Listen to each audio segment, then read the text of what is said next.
On the morning of July 11, 1944, in a hayfield outside Isigny, Normandy, a captured German Panther tank sat motionless, its long 75mm gun pointed at nothing. 2 weeks earlier, cattle had grazed in that field. Now a row of American officers in pressed uniforms stood at the tree line, watching a Sherman tank roll into position 200 yards out. This Sherman carried the brand new 76mm gun the gun ordnance officers had sworn would handle anything the Germans could field. The first round fired, then the second, the third, fourth, fifth, sixth. 6 armor-piercing rounds struck the Panther's sloped front plate at nearly 2,600 feet per second, and 6 rounds skipped off into the hedge like flat stones thrown across still water. The Panther sat untouched, scorched paint, nothing more. 9 days later, General Dwight Eisenhower held that report in his hands at his headquarters in southern England, and the men in the room would later say they had never heard him angrier. Somewhere in Normandy, at that exact hour, young American tank crews were dying because a promise had just failed in a quiet field full of cattle tracks and gun smoke. The answer already existed. It was sitting in a locked crate outside Boston, and almost none of the men who needed it yet knew it was there. Before we dive in, get comfortable and grab your favorite warm drink. Now, check the time. What does your clock say right now? Leave it in the comments. And let's step back into World War II together. The report on the Isigny demonstration reached General Dwight D. Eisenhower, 53 years old, Supreme Commander of the Allied Expeditionary Force. In writing, it confirmed on paper what he had already been told 9 days earlier. In the wood, paneled quiet of his headquarters in southern England, Lieutenant General J. Lawton Collins, Commander of the United States 7th Corps, had walked into that office and said the same thing out loud. Our new gun cannot kill their new tank. Witnesses who were present that day and who recorded the moment in 3 separate accounts afterward remembered the change that came over Eisenhower's face. The color rose. His Jafset. He looked up from his desk and asked, in a voice gone low and quiet, whether they meant to tell him the 76mm gun could not knock out a Panther he had been promised in writing more than once that it could handle anything in the German inventory. He had passed that promise down through every layer of his command. Now he understood the promise had been wrong, and somewhere across the channel in hedgerow country he had never walked, young men were paying for it. To understand how the United States Army arrived at that hayfield in Isigny with 6 dead rounds and a live Panther, the story has to step backward 6 months to January of 1944, when the first Sherman tanks fitted with the new 76mm M1 gun began rolling off American assembly lines. The gun itself was not new. Ordnance engineers had developed it through 1943, after field reports out of Tunisia and Sicily made one thing clear. The standard 75mm gun that had carried the Sherman through North Africa and Italy was running out of margin. German armor was getting thicker, and the American medium tank needed more punch to match it. By February of 1944, the new 76mm Shermans were crossing the Atlantic to depots in southern England. By the 10th of April, 130 of them sat waiting there. Paint, still, factory fresh. Engines never run in combat, ready to be issued to units training for the invasion of France. They were never issued, not before the landings. The decision came from Lieutenant General Omar Bradley, 51 years old, commander of the 1st United States Army. Bradley believed his Sherman crews needed more time to train on an unfamiliar weapon before trusting it in battle. He believed that supplying 2 different types of tank ammunition across the invasion beaches at the exact moment the entire logistics of an amphibious assault would already be strained past reason was a risk not worth taking, and most of all, He believed the 75mm gun would be enough for whatever waited in Normandy. Because his own intelligence section had told him so, American estimates placed Panther tanks at a small fraction of German armor in the West. A nuisance. The reports called them not a real threat. When American soldiers came ashore on June 6th, the true figure was closer to 40% of the German medium tanks in the theater. By the second week of fighting, the bodies of American tank crews were coming out of burning Shermans in numbers. Nobody at Bradley's headquarters had prepared for. The lesson reached the crews themselves faster than it reached anyone above them. The 75mm gun could not penetrate a Panther's front armor at any range that mattered. When a Sherman met a Panther head-on in the hedgerows, where the tangled banks of earth and thorn sometimes closed the range to 50 yards, the choice came down to two options. Maneuver fast enough to find the thinner armor on the Panther's side, or die trying to. The hedgerows themselves became part of the problem. Norman farmers had spent centuries building earthen banks topped with tangled thorn to fence their cattle, and those banks now cut the countryside into a maze of blind corners. No tactical manual had prepared American crews for. A Sherman could not see a Panther waiting on the far side of a bank until the two tanks were close enough to hear each other's engines. There was no room to maneuver for a flank shot when the range had already collapsed to 50 yards. And there was no time to reconsider a decision. Once the first round left the barrel, crews began describing the sound a bounced round made against a Panther's glacis plate, a flat metallic shriek followed by a half-second of silence, while every man inside the Sherman waited to learn whether the German gunner had found their position first. Some of those men were farm boys from Iowa, who had never fired at another human being before the 6th of June. Some were mechanics from Pennsylvania, who understood engines better than they understood fear. All of them now carried the same private arithmetic in their heads every time a Panther appeared on a tree line. Weight, guess the angle, fire, and hope the round did something other than skip away into the next field. While Eisenhower absorbed the Isigny report, a 29-year-old American officer 400 miles to the north was finishing the last weeks of training his battalion in England.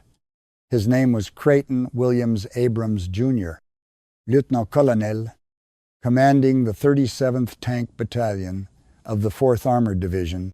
He stood 5 feet 10 inches tall, broad through the shoulders, with a habit of clamping down on an unlit cigar, whether he was smoking it or not. His men had nicknames for him, some fond, some less so, but they all came down to the same observation.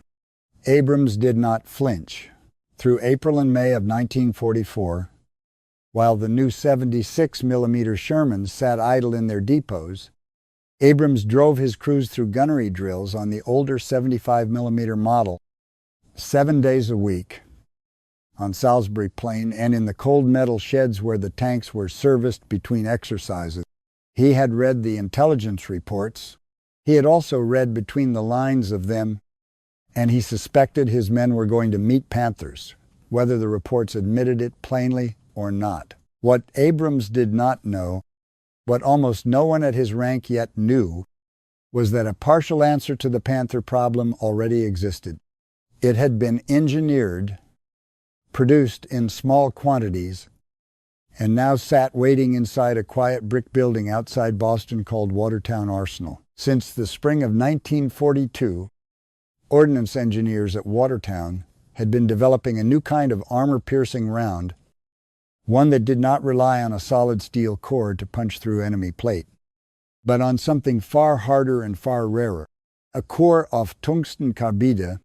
The project carried the experimental designation T4.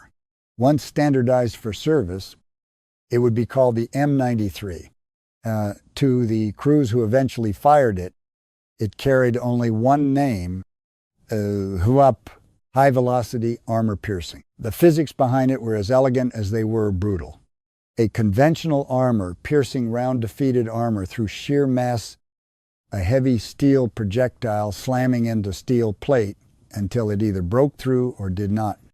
The harder the armor, the more mass and speed a gun needed to beat it. HVAP changed that equation entirely. Its Tungstenkarbide-Core, small and impossibly dense, rode inside a lightweight aluminum body and a thin ballistic cap. The core alone did the killing. The aluminum shell simply carried it down the barrel and kept it stable in flight.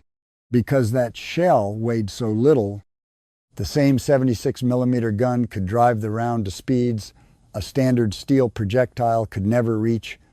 Where the ordinary armor-piercing round left the muzzle near 2,600 feet per second, the HVAP round left it at nearly 3,400. In testing, that extra velocity meaningfully improved the odds of punching through a Panther's curved gun mantlet and other vulnerable points at ranges that had previously offered American gunners almost no chance at all. By July of 1944, when Eisenhower read the Isigny report, only a few hundred of these rounds existed anywhere in the world. The reason came down to a single word: tungsten. Tungsten is one of the rarest industrial metals on Earth. It melts above 6,000 degrees Fahrenheit. It is heavier than lead and harder than almost anything short of diamond. And in 1944, most of the planet's accessible tungsten sat inside two countries, China and Bolivia. The Chinese deposits, concentrated in Jiangxi province, had supplied roughly 36% of the world's tungsten before the war. But Japanese occupation of the Chinese coast had turned every shipment into a gamble through contested water. The Bolivian mines, high in the Andes, were steadier, but never large enough to fill the gap alone. American war planners in 1944 had three competing uses for every pound of tungsten that reached a refinery. The largest was machine tooling, the hardened cutting bits that shaped aircraft engines, gun barrels, and ship turbines across the entire war effort. The second was armor-piercing ammunition, not only for the 76mm Sherman gun, but for the new 90mm gun going into the M36 tank destroyer and the 90mm anti-aircraft gun being adapted for tank killing. The third, smaller but real, went into specialty armor plate, electrical contacts, and the filaments inside radio tube. In the spring of 1944, when the question reached Washington of whether to divert scarce tungsten away from machine tooling and into mass production of HVAP rounds, the answer that came back was no. Industry came first. That decision was made in air-conditioned offices by men who had never watched a Sherman burn. The men who would live with that decision were, at that same hour, finishing their own training 4,000 miles away, Captain James H. Leach commanded Company B of Abrams's 37th Tank Battalion. He was young, barely into his 20s, carrying the kind of quiet competence combat veterans learn to recognize from across a room. In the spring of 1944, his crews still drilled on 75mm Shermans, the same gun already failing in Normandy. He had heard rumors of a bigger gun. He had heard rumors of a tungsten round that could kill a Panther. None of it had reached his tanks in any form he could load and fire. His men would land in France within weeks, cross the same hedgerow country that had already broken the 75mm Sherman, and learned, the way every crew before them had learned, exactly how much that gap between promise and steel could cost. By the third week of July, 1944, the American situation in Normandy had passed from frustration into something darker. For 6 weeks, the armored divisions had bled into the hedgerow country, gaining ground measured in yards instead of miles, paying for those yards in burned Shermans and the bodies of 19 and 20-year-old crewmen from towns most of their commanders could not have found on a map. Every American tanker who had survived a brush with a Panther now carried the same private knowledge, learned the hard way and never written down in any manual. You could not kill it from the front, not with what they carried The new 76mm Shermans that Bradley had held back before the invasion were finally moving forward by the hundreds, paint still close to factory fresh, ammunition racks loaded with the standard M62 armor-piercing round. They had been promised as a solution. They were not one, not yet. They were better than the old 75, but better against the Panthers' front armor still meant the round bounced and the German gun answered on the morning of July 25th, 1944. The largest tactical airstrike in the history of warfare to that point shook the ground south of St. Lo. Operation Cobra had begun. 1,500 American heavy bombers, joined by hundreds of medium bombers and fighters, dropped their loads on a narrow corridor of German positions held by the Panzer Division. One of the most capable armored formations in the German army. Some of the bombs fell short. American soldiers died beneath their own air force that morning. Among them, Lieutenant General Leslie McNair, the officer who had shaped much of American ground combat doctrine, killed by a bomb meant for the enemy. He remains the highest-ranking American officer killed in the European theater. The bombing itself lasted barely more than an hour.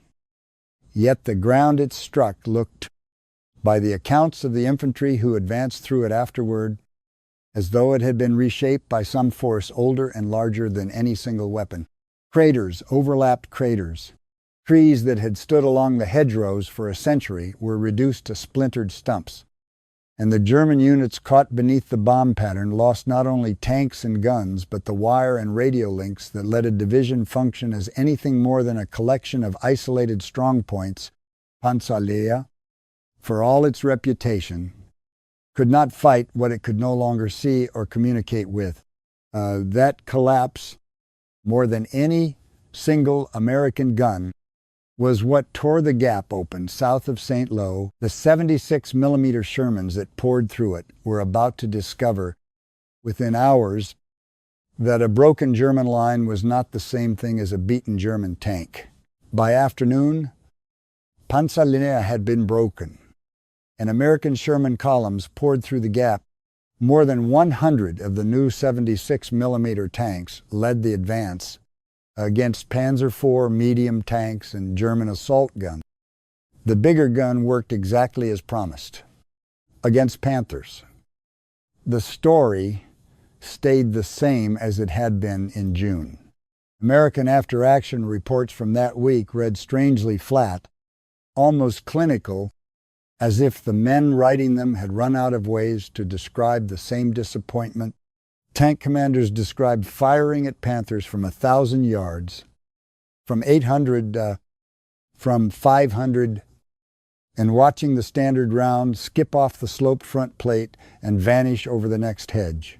Some crews learned to back their Shermans into orchards and let a Panther pass, then put a round through its rear deck at point-blank range once its back was turned. Some crews never got the chance to back up at all. One after-action report from those days, filed by a Sherman platoon leader whose name has been lost to the routine paperwork of a large army at war, described a single afternoon east of the breakout corridor.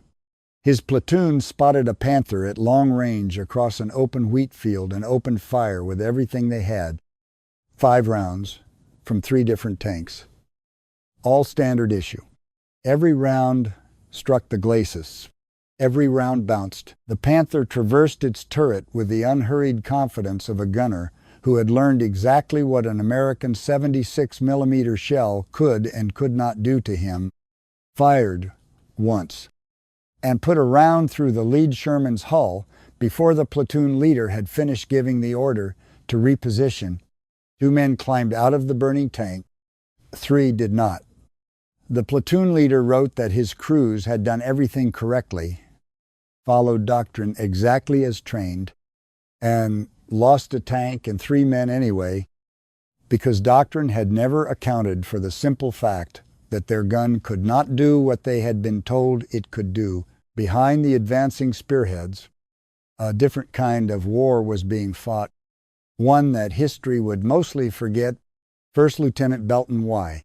Cooper, 26 years old, served as a maintenance liaison officer attached to the 3rd Armored Division, and his job was one nobody ever volunteered for.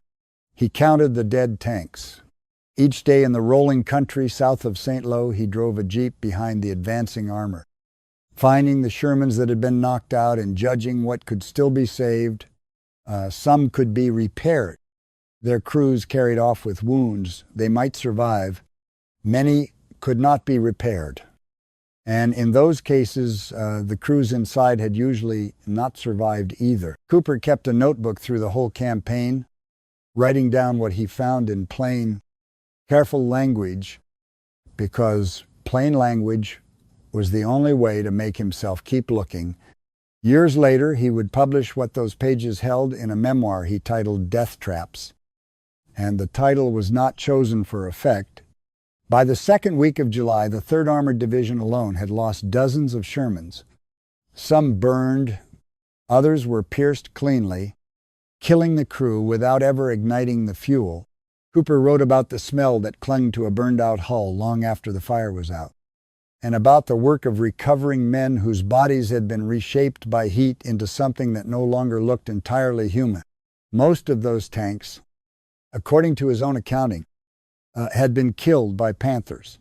As of that week, not one Panther anywhere in his sector had been killed by anything an American crew was currently carrying in their ready rack. Cooper's work was not glamorous, and it was rarely mentioned in the official communiques that made their way back to newspapers in the United States. He requisitioned replacement Shermans from depots further back and drove them forward himself when no one else was available, delivering brand new tanks to crews who had watched their previous one burn only days earlier. He noted, in the flat language of a man protecting himself from what he was seeing, that the replacement tanks kept arriving faster than the Army could train replacement crews to fill them. A new Sherman could reach a battalion within a week. A trained loader or gunner took months to produce, and there was no factory in Detroit that could manufacture experience. Cooper watched green replacements climb into tanks whose paint had not yet weathered, knowing that some of them would not survive their first engagement with a Panther long enough to learn what the veterans around them already understood in their bones.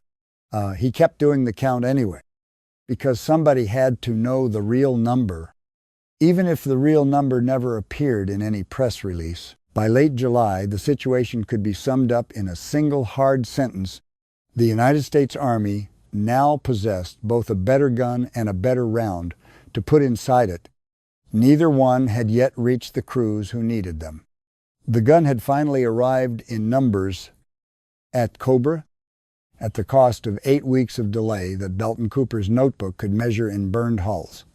The round, the tungsten cord answer built at Watertown Arsenal, was still crossing the Atlantic. In the first week of September 1944, a cargo ship finally docked at Cherbourg, carrying a shipment that had been chasing the American armored divisions across the ocean for 2 months.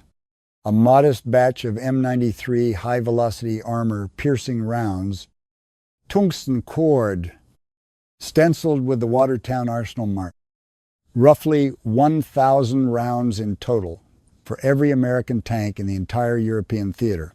Distribution went down through the supply chain, the way it always does inside a large bureaucracy, a process that would feel painfully familiar to any man who has ever worked inside one. Army Group Ordnance divided the shipment among the field armies. The armies divided their share among the Corps divided their share among the divisions divided their share among the battalions, and the battalions divided their share among the companies. By the time the wooden crates reached the platoon, sergeants who had actually placed the rounds into a gunner's hands, simple arithmetic had ground the number down to almost nothing. 4 rounds per tank in most cases, 6 in a few, none at all in others. Crews were told to save them, use them only against Panthers and Tigers, never against a Panzer IV or an assault gun, and verify the target before firing, because once the 4 rounds were gone, there was no telling when more would come. Tank commanders began keeping handwritten lists tucked inside their breast pockets, a private ledger of survival, how many HVAP rounds remained in each tank of the platoon, which crew had already fired theirs and could no longer be trusted with a long-range duel against a Panther, which tank still carried a full 4 rounds and should be sent forward first if a Panther appeared on the road ahead. That was what the war had come down to for these men in the late summer of 1944. A war fought partly with tanks and guns, and partly with pencil marks on a scrap of paper folded against a man's chest. The rationing produced its own quiet arguments inside crowded tank turrets and around field kitchens after dark. A gunner who had gone 3 weeks without seeing a Panther might watch his 4 rounds sit untouched in the ready rack while a neighboring crew, thrown into a duel on the very first day, burned through their entire allotment in 90 seconds and had nothing left for the following morning. Company commanders found themselves making decisions that belonged, by any peacetime logic, to a supply officer rather than a combat leader, deciding which platoon most needed the tungsten rounds redistributed before an advance, and which platoon would simply have to trust standard ammunition and a favorable angle. Some men grew superstitious about their 4 rounds, the way sailors grow superstitious about a ship, refusing to fire them except at point-blank range where a kill was close to certain, saving them through engagement after engagement until the day finally came when nothing else would do. Ordnance officers back at depot level understood the shortage as a production and shipping problem, a matter of tonnage and convoy schedules.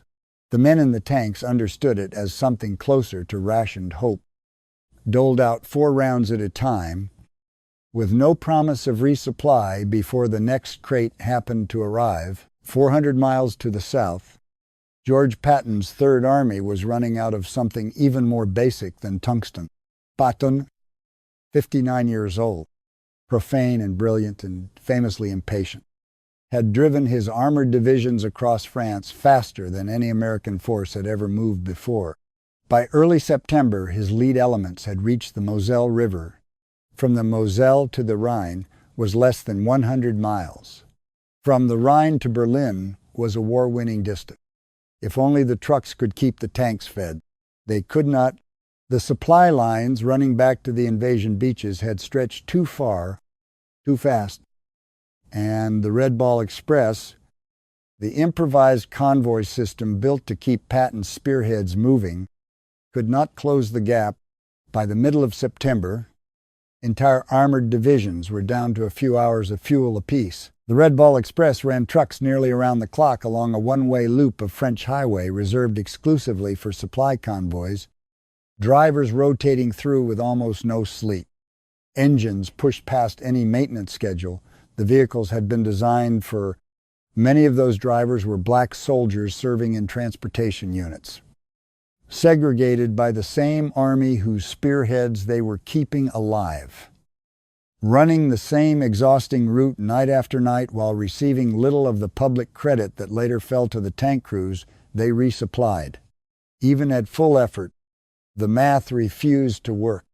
A single armored division under full advance could burn through tens of thousands of gallons of gasoline in a single day, more fuel than the strained road network could reliably deliver from beaches that were, by September, more than 400 miles behind the front line. Patton argued for priority over every other American army in the theater, certain that 1 more week of fuel would put him across the Rhine before the Germans could regroup.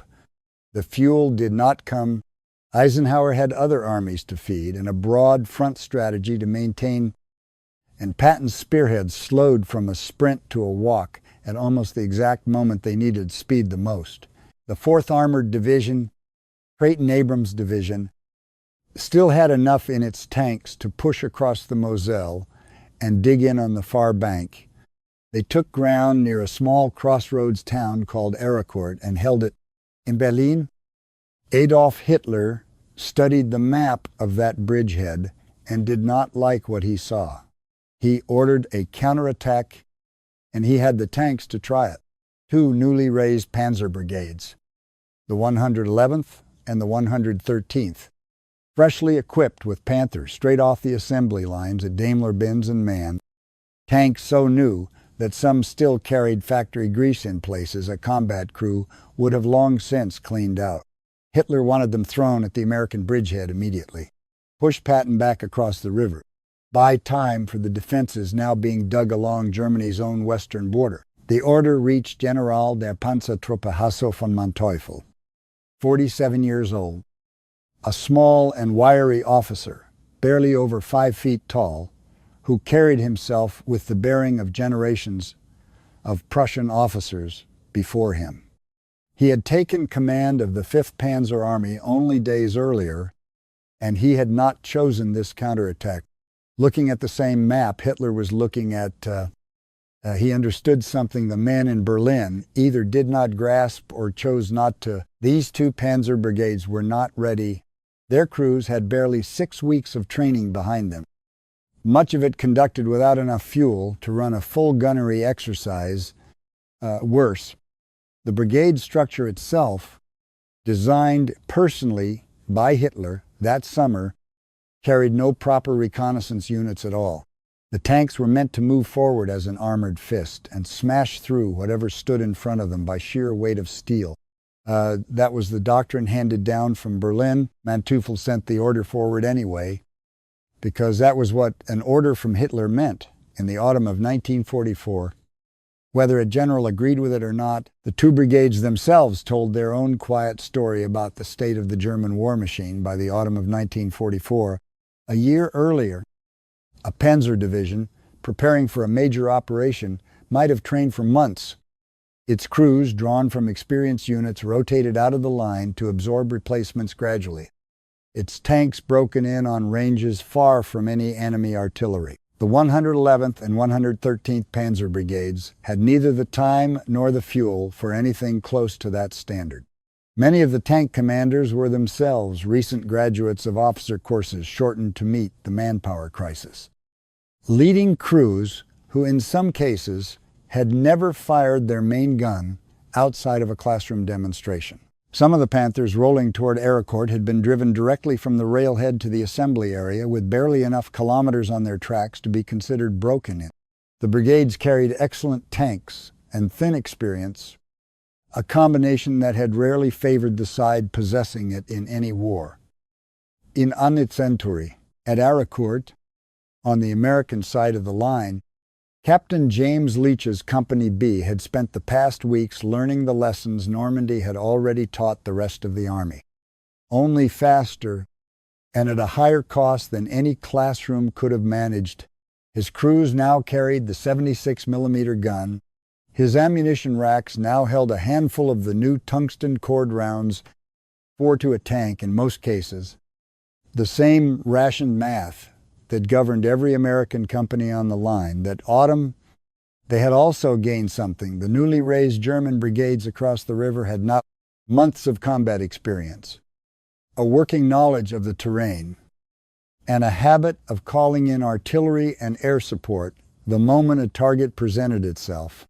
None of that showed up on Hitler's situation map in Berlin.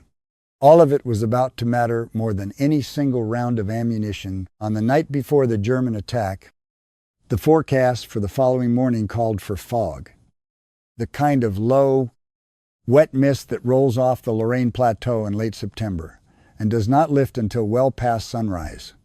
Leach's men were briefed to expect Panthers moving through that fog at close range. And they were told exactly what Manteuffel already feared and what the crews inside those brand new German tanks had no way of knowing, yet in open country, at long range, with clear visibility.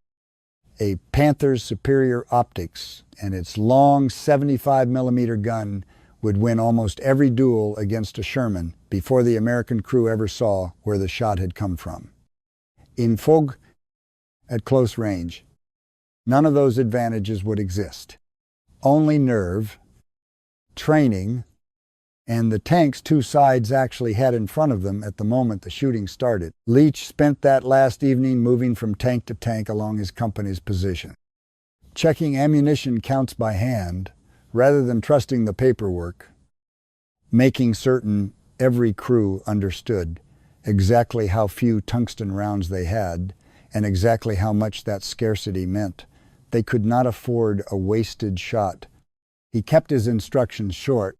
Let the range close before firing. Pick the shot that counts. Do not waste HVAP on anything but a Panther's front or a Tiger, because the 76mm gun with a standard round could still deal with a Panzer IV or an assault gun well enough on its own. His gunners listen the way men listen when they already understand in their own bodies exactly what a bounced round sounds like and exactly what it costs. Some of them had fired those same standard rounds at Panthers in the hedgerows 2 months earlier and watched them do nothing at all.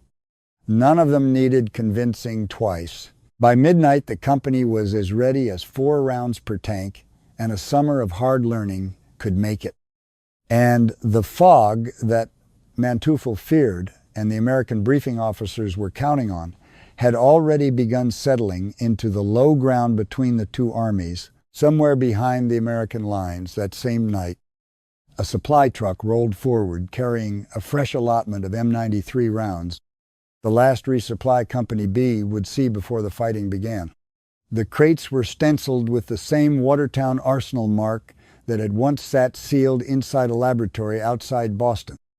Back when Creighton Abrams was still running gunnery drills on Salisbury Plain and had never heard the letters HVAP spoken aloud, 2 months, 1 invasion, and 1 broken breakout later, those same crates were being handed down a line of exhausted men in a cornfield outside a town in Lorraine that none of them had heard of a week earlier, and that every single one of them was about to remember in vivid and unwelcome detail for the rest of his life. The fog held through the morning of September 19, 1944.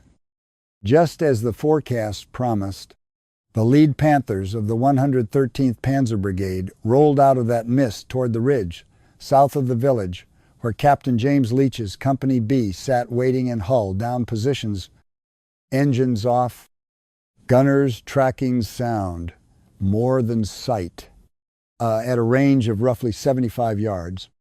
Every advantage a Panther normally carried, its longer gun, its superior optics, its ability to kill a Sherman from a mile away before being seen, simply stopped existing at 75 yards in fog thick enough to swallow a tank hole.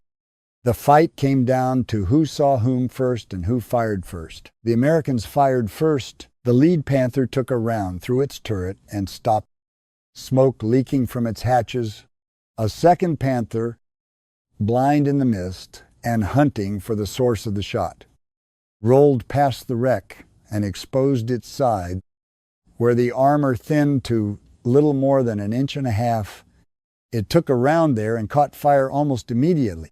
Within the first 10 minutes of contact, the 113th Panzer Brigade lost several Panthers and assault guns without ever fixing the American position well enough to answer effectively. Fresh crews, trained for barely 6 weeks, did what their limited training told them to do.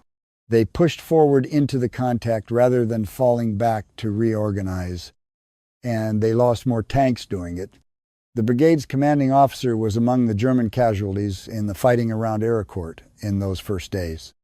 One of the highest-ranking officers lost on either side during the battle, though the precise circumstances of his death are recorded with less certainty than the battle's outcome itself. The fighting around Ericourt continued for 11 days. By the time it ended on September 29th, the 113th Panzer Brigade had been reduced from roughly 90 operational tanks and assault guns to fewer than 20.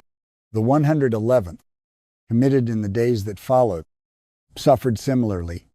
Total German losses across the fighting numbered somewhere near 80 armored vehicles destroyed or damaged beyond recovery. The 4th Armored Division lost a fraction of that number in return. The exchange ratio was lopsided almost beyond belief, and in the years afterward it became tempting to credit the tungsten cord round for the entire result. The truth laid out plainly in the after action. reports filed by the men who fought it, was more complicated than that and more honest. The fog had done as much as any shell to win Ericourt, stripping the Panther of the long-range advantage it depended on and forcing green German crews to advance blind, in tight columns, straight into prepared American positions. The doctrine had done its share of damage too. Newly raised panzer brigades with no proper reconnaissance, no integrated infantry, and no air cover were never built to survive a fight like this one. Regardless of what ammunition waited on the other side of the ridge, American fighter bombers, flying through gaps in the cloud whenever the weather allowed, hunted German columns from above with rockets and machine gun fire, while fast and lightly armored tank destroyers used their speed to flank German formations, neither trained nor organized to counter that kind of maneuver. And the experience mattered as much as any of it. Leach's crews had been fighting since Normandy. They knew their machines, they knew how to read the ground, and they knew how to call in support the instant a target presented itself. The HVAP round was real, and it worked exactly as Watertown. Arsenal had designed it to work when the range closed and the angle was right, but it was one factor among several, not a miracle weapon that had single-handedly turned the tide. 2 months later, in an engagement remembered clearly enough to reach Army Ordnance investigators afterward, a Sherman crew from the 2nd Armored Division, commanded by Sergeant Francis W. Baker, a soldier with combat experience stretching back to North Africa, ran into a Panther near the outskirts of Aiken in late November of 1944. Baker's gun was a 76mm M1. His ready rack held more HVAP rounds than he had carried at any earlier point in the war. The Panther presented its flank at a range of roughly 800 yards, thin side armor, an angle that should have made the tungsten core's job almost trivial. Baker's gunner fired 7 rounds. All 7 struck the target. None of them penetrated. The Panther simply turned and withdrew without ever returning fire. Baker later described the scene to Army Ordnance investigators, who came looking for an explanation. The orange streaks of his own tracers curving into the German hull and skipping away at angles that, by every calculation his gunner understood, should have ended the engagement in seconds. He described the silence inside his own tank afterward, the disbelief in his gunner's voice, the slow and unwelcome understanding that the round they had been promised would save their lives could, under the wrong condition, simply fail. Metallurgists who studied reports like Baker's afterward concluded that some production batches of tungsten carbide cores had come out brittle, prone to shattering on impact at certain angles rather than punching through as designed. Manufacturing tungsten carbide to a consistent standard was itself a difficult art in 1944, requiring precise control of pressure and heat that wartime production lines, running around the clock with hastily trained workers, could not always guarantee. Batch after batch, a round that tested perfectly on a proving ground in Maryland might behave differently months later, after a rough Atlantic crossing and weeks jolting along French roads in the back of a supply truck. HVAP was a genuine advance in what an American tank gun could do. It was never a guarantee, and men like Baker learned that the hard way, in real time, with their own lives riding on the answer. Then came December 16th. 1944, at 5:30 that morning, roughly 1,600 German guns and rocket launchers opened fire along an 80-mile front through the Ardennes, a sector American command had considered quiet enough to rest exhausted divisions and absorb green replacement. Behind that barrage came 250,000 German soldiers, and the last fully equipped armored reserve Germany would ever field Panthers, Tigers, and the new King Tigers with their 88mm guns capable of killing a Sherman at 2,000 yards. The Battle of the Bulge had begun and it hit crews already stretched thin on tungsten precisely when they needed it most. The average 76mm Sherman still carried only about 5 HVAP rounds when the German attack opened, and low cloud cover held American fighter bombers on the ground for the offensive's first 8 days, stripping away the air support that had made the difference at Aracourt. In villages like Krinkelt and Rocherath on the northern shoulder of the German advance, American infantry and tank crews fought at ranges close enough for bazooka teams to disable Panthers from 20 feet away, holding the line with whatever they had left. Once the tungsten ran out and standard rounds were all that remained, the skies cleared on December 23rd. Within days, Allied aircraft found the German columns crowded onto the narrow Ardennes road network and destroyed them in numbers. The ground fighting alone never could have matched. The offensive already starved for fuel, ground to a halt. By late January, the front line had been pushed back close to where it started, at a cost of some 80,000 American casualties and roughly 100,000 German. It was the last major German offensive of the war, and what finally broke it was not a shortage of tungsten on the American side, but a shortage of gasoline on the German one. That shortage told the larger story better than any single engagement could. Germany had actually pioneered tungsten-cored ammunition years before the United States, fielding it as early as 1940 in calibers from small anti-tank guns up to the mighty 88. But Germany never controlled enough tungsten to sustain it. And by 1944, German crews facing American tanks were firing standard rounds almost exclusively, the tungsten reserved instead for the machine tools German industry needed simply to keep functioning. The idea was never a surprise to the Germans. What genuinely surprised them was that American industry, blessed with secure shipping lanes and ruthless production efficiency, could manufacture the round in quantities that actually reached a battlefield, while their own industrial base, battered by bombing and stripped of raw materials, no longer could. The number that decided the war in the West was not a penetration figure measured in feet per second. It was roughly 49,200. The total number of Sherman tanks of all variants American factories built during the war, set against roughly 6,100 Panthers built by Germany in the same years. An 8-to-1 ratio in steel alone. Before a single round was ever loaded, Lieutenant Colonel Creighton Abrams survived the war, went on to fight in Korea, commanded American forces in Vietnam, and became Army Chief of Staff in 1972. When the Army designed its next generation of main battle tank, it carried his name.